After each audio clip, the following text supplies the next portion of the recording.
ఈరోజు దేశవ్యాప్తంగా సర్వేపల్లి రాధాకృష్ణన్ బర్త్డే సందర్భంగా ఉపాధ్యాయ దినోత్సవంగా జరుపుతున్నారు. కానీ ఒక వాస్తవిక విషయాన్ని మరుగున పరిచి ఉపాధ్యాయ దినోత్సవం జరుగుతుంది.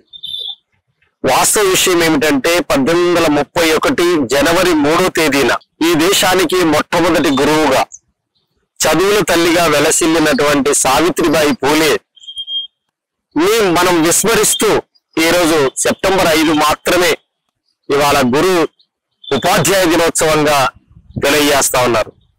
సర్వేపల్లి రాధాకృష్ణన్ పుట్టినరోజు ఉపాధ్యాయ దినోత్సవంగా ప్రకటించడానికి ఆయన ఒక టీచర్ గా భారత 2వ రాష్ట్రపతిగా ఎదిగాడు కాబట్టి ఆయనకి ఇవాళ గురువుల దినోత్సవంగా ప్రకటించారు.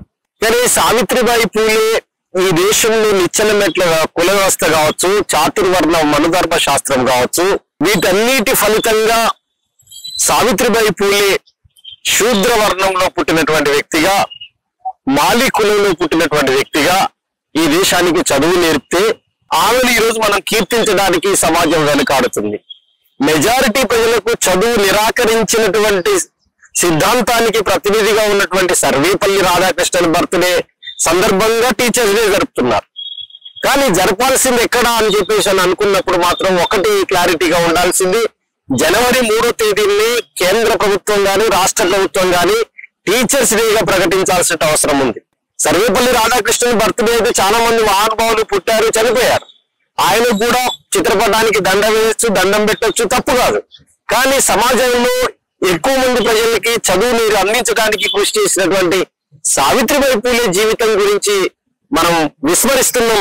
అందుకనే ఈ సమాజం అనేటువంటిది ఎటువైపు ప్రయాణం చేస్తుంది అనేటువంటిది మనం అర్థం చేసుకోవాల్సిన అవసరం ఉంది.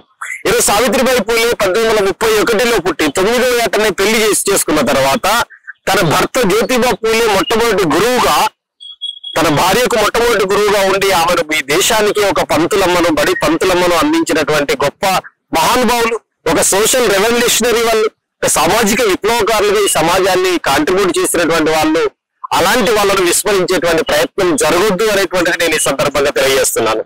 సర్వేపల్లి రాధాకృష్ణన్ గారు పుట్టినటువంటి సామాజిక తరగతి, సావిత్రిబాయి పూలే పుట్టినటువంటి నేపథ్యం నుంచి ఆమె వచ్చి చదువు నేర్పుతుంటే, ఈ సర్వేపల్లి రాధాకృష్ణన్ గారు పుట్టినటువంటి నేపథ్యం నుంచి వచ్చిన వాళ్ళు శూద్రులు చదవటానికి వీల్లేదు అనేటువంటి పద్ధతులలో ఆమె మీద ఆవు పేడ, రాయళ్ళు ఇవన్నీ విసిరిన సంగతి సమాజం కళ్ళారా చూసింది.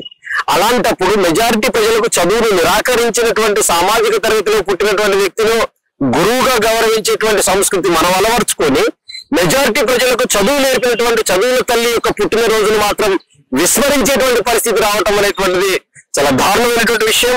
అందుకనే ఈ రోజు గురు పూజోత్సవం జరుపుతున్నటువంటి పెద్దలందరికీ, ఉపాధ్యాయ దినోత్సవంగా ప్రకటించినటువంటి వాళ్ళందరికీ ఆలోచించమని చెప్పేసి కోరుతున్నాను.